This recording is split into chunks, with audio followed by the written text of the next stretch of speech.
Good morning student. Start करेंगे हम आज का topic.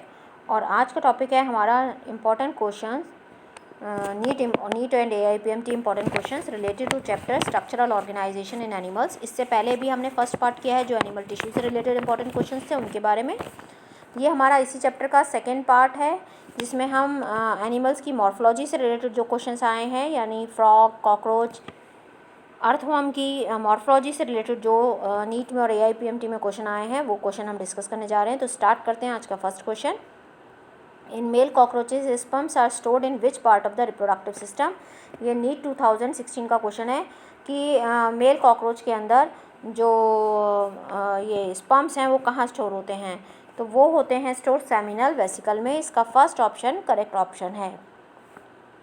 Next question, the body cell in cockroach discharge their nitrogenous waste in haemolymph mainly in the form of. ये भी NEET 2016 का question है कि जो कॉकरोच है उसके अंदर जो नाइट्रोजनस वेस्ट है वो जो कि हीमोलिम्फ में डिस्चार्ज किए जाते हैं वो किस फॉर्म में होते हैं। तो स्टूडेंट आपको ये याद रखना है, ये वर्ड पोटेशियम यूरेट के फॉर्म में होते हैं ये, तो ये आपको ध्यान रखना है। इसका ये थर्ड ऑप्शन करेक्ट ऑप्शन है, पोटेशियम यूरेट। ये भी नीट 2016 का क्वेश्चन है। Next question, the terga, sterna and pleura of cockroach body are joined by. AIPMT 2015 का क्वेश्चन है ये कि terga, sterna and pleura. Terga क्या होती है? ऊपर वाली लेयर, स्टर्ना जो नीचे वाली प्लेट होती है, प्लूरा साइड वाली। उनको आपस में जोड़ने के लिए अगर आपने कॉकरोच पढ़ा है तो स्टार्टिंग में ही है कि ये जो स्केलराइट्स होती हैं, ऊपर वाले को बोलते हैं डॉर्सल वाले को टर्गाइट, वेंट्रल वाले को स्टर्नाइट और लेटरल वाले को प्लूरा, ये आर्थ्रोडियल मेम्ब्रेन से आपस में जुड़ती हैं। तो अगर आपने ये पढ़ा है तो आप तुरंत से उसको टिक कर दो कि कहाँ दिया हुआ है आर्थ्रोडियल मेम्ब्रेन। सो देखिए यहाँ पर cartilage, cemented glue, muscular tissue, arthrodial membrane, यानी इसका फोर्थ ऑप्शन करेक्ट ऑप्शन है। Next question, what external changes are visible after the last moult of a cockroach nymph. तो क्या हमको एक्सटर्नल विजिबल चेंजेस दिखाई देते हैं जो लास्ट मोल्ट होता है, क्योंकि इसके अंदर मोल्टिंग होती है कॉकरोच के अंदर। तो निम्फ में हमें क्या देखने को मिलता है? तो इसमें हमें fore wing and hind wing दोनों का डेवलपमेंट दिखाई देता है मोल्टिंग में। तो ये ध्यान रखना है आपको कि लास्ट मोल्टिंग में fore wing and hind wing दोनों डेवलप होते हुए दिखाई दे रहे हैं। नीट 2013 का क्वेश्चन है ये। Next question, select the correct statement from the ones given below with respect to Periplaneta americana. जो करेक्ट स्टेटमेंट है पेरीप्लैनेटा अमेरिकाना यानी कॉकरोच के लिए, कॉकरोच का साइंटिफिक नेम है पेरीप्लैनेटा अमेरिकाना। AIPMT प्रीलिम्स 2012 का क्वेश्चन है ये। तो क्या करेक्ट है इसमें से? तो हमें स्टेटमेंट्स पढ़ने पड़ेंगे, उसके बाद पता चलेगा कि कौन सा स्टेटमेंट करेक्ट है कॉकरोच के लिए। Grinding of food is carried out only by the mouth part, ये करेक्ट नहीं है। Nervous system located dorsally consist of segmentally arrange ganglia joined by pair of longitudinal connectives, ऐसा नहीं है। खाली हेड रीजन में ही नहीं होता, डॉर्सली खाली नहीं होता इसमें, ठीक है। Third, males bear a pair of short thread like anal style, हाँ ये ठीक है कि जो मेल्स हैं उनके अंदर एनल स्टाइल एक्स्ट्रा प्रेजेंट होता है एनल सर्काई के अलावा। तो इसका थर्ड ऑप्शन करेक्ट ऑप्शन है। Next question, फेरिटीमा and it's close relative drive nourishment from, यानी फेरिटीमा पोस्थुमा जो साइंटिफिक नेम है अर्थवर्म का, वो किससे ड्राइव करता है, अपना नरिशमेंट किससे लेता है। तो आपको पता है कि वो फार्मर्स फ्रेंड होते हैं, यानी जितना भी ऑर्गेनिक मैटर है उसको खाते हैं वो। तो यहाँ पर हम देखते हैं कहाँ दिया है। First, small pieces of fresh falling leaves of maize, sugarcane roots, decaying fallen leaves and soil organic matter. तो इसका थर्ड ऑप्शन जो है वो करेक्ट ऑप्शन है। जो डिकेइंग फॉलन लीव्स हैं एंड ऑर्गेनिक मैटर है उसको डिकम्पोजिशन में हेल्प करते हैं और अपना न्यूट्रिएंट लेते हैं। Next question, compare to those of human the erythrocyte in frog are. अगर हम ह्यूमन बींग से फ्रॉग की इरिथ्रोसाइट यानी RBC को कंपेयर करेंगे तो फ्रॉग के अंदर जो RBC होती हैं वो न्यूक्लिएटेड होती हैं, जबकि हम लोगों के अंदर जो RBC होती हैं वो न्यूक्लिएटेड नहीं होती। हीमोग्लोबिन दोनों में है बट RBC के अंदर न्यूक्लियस प्रेजेंट होता है फ्रॉग के अंदर, ये ध्यान रखना है।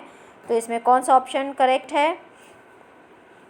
Nucleated without haemoglobin, nucleus but with haemoglobin, without nucleus, with nucleated and with haemoglobin. तो इसका थर्ड ऑप्शन जो है वो करेक्ट ऑप्शन है, nucleated with haemoglobin. Next question, which one of the following characteristic is common both in human and adult frog. Human में और adult frog में कौन सा जो करेक्टर है वो कॉमन है? सो इसमें यूरियोटेलिक मोड ऑफ एक्सक्रीशन जो है वो दोनों के अंदर कॉमन है। तो फर्स्ट ऑप्शन इसका जो है वो करेक्ट ऑप्शन है।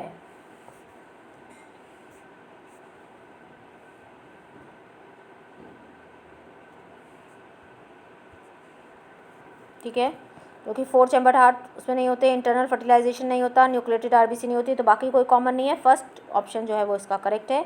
Next question, which of the following is correctly stated as it happen in the common cockroach. AIPMT prelims 2011 question है।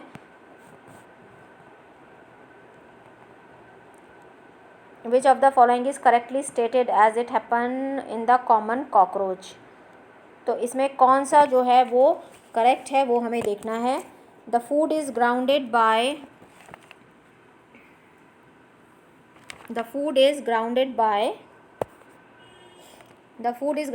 Mandibles and gizzard.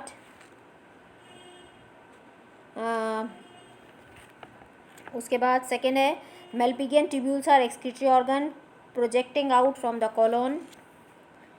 Third, oxygen is transported by hemoglobin in blood. Fourth, nitrogenous excretory product is urea. तो इसमें से कौन सा option जो है वो correct है। तो किसके लिए बोल रहा है ये, कॉकरोच के लिए। The food is grounded by mandibles and gizzard, Malpighian tubules are excretory organ projected out from the colon, गलत है। Oxygen is transported by haemoglobin, ये भी गलत है। तो इसका जो ये फर्स्ट ऑप्शन है, the food is grounded by mandible and gizzard, क्योंकि कॉकरोच के अंदर मैंडिबल भी होता है और गिजार्ड भी होता है, ये ऑप्शन इसका करेक्ट ऑप्शन है। Next question, one very special feature in the earthworm Pheretima is that. जो स्पेशल फीचर है अर्थवॉर्म का वो क्या है। It has a long dorsal tubular heart, fertilisation of egg occur inside the body, the typhlosole greatly increases the effective absorption area of the digested food in the intestine, ये इसका important feature है typhlosole, ये ध्यान रखना है आपको, जो surface area increase करता है एब्जॉर्प्शन के लिए। तो थर्ड ऑप्शन इसका करेक्ट ऑप्शन है। Next question, frog differ from human in processing nucleated RBC, ये तो पहला ही ऑप्शन करेक्ट हो गया क्योंकि फ्रॉग के अंदर न्यूक्लिएटेड आरबीसी होती हैं, तो इसका फर्स्ट ऑप्शन करेक्ट ऑप्शन हो गया। विच one of the following structure in फेरिटीमा is correctly match with its function, कौन सा करेक्टर जो है वो मैच कर रहा है। Setae defence no, typhlosole organ of extra nutrients, storage of extra nutrient no, clitellum secrete cocoon, ये सही है, क्लाइटेलम जो है वो कोकून सिक्रीट करने का काम करता है। Next question, which one of the following correctly describe the location of some body parts in earthworm Pheretima, कौन सा जो है वो करेक्ट है जो लोकेशन बता रहा है। 4 pair of spermatheca in 4 to 7 segment, गलत है। 1 pair of ovaries attach eight intersegmental septum of 14th and 15th में नहीं होता। 2 pairs of testis in 10th and 11th segment, ये सही है, अगर आपने ध्यान से पढ़ा है तो आप इसको पहचान लेंगे फटाफट। Testis 10th and 11th segment में होती है। 2 pairs of accessory gland in 16 and 18, गलत है। Next question, earthworm have no skeleton but during burrowing the interior end become started, जब वो बरोइंग करता है तो anterior end become turgid, burrowing the interior end become turgid and act as a hydraulic skeleton, it is due to, मतलब आगे वाला part जब वो बरोइंग करता है, वैसे तो उसमें स्केलेटन नहीं है पर इतना हार्ड हो जाता है कि वो आराम से बरोइंग कर सकता है, तो ऐसा किसकी वजह से होता है, क्योंकि उसके पास तो स्केलेटन सिस्टम नहीं है। तो ये होता है जो हाइड्रोलिक स्केलेटन आता है वो सिलोमिक फ्लूइड की वजह से आता है। सो इसका जो फर्स्ट कौन सा ऑप्शन दिया है ये सिलोमिक फ्लूइड, यानी इसका सेकेंड ऑप्शन करेक्ट ऑप्शन है। तो ये सिलोमिक फ्लूइड की वजह से इसमें एक प्रेशर क्रिएट हो जाता है जिससे ये बरोइंग कर पाता है। तो स्टूडेंट आपको समझ में आ गए होंगे, ये सारे इंपॉर्टेंट क्वेश्चन हैं जो कॉम्पिटिटिव एग्जाम में यानी नीट में और AIPMT में आए हुए हैं, तो आप इनको ध्यान से पढ़िए। Thank you, thanks for watching, please like, subscribe and share.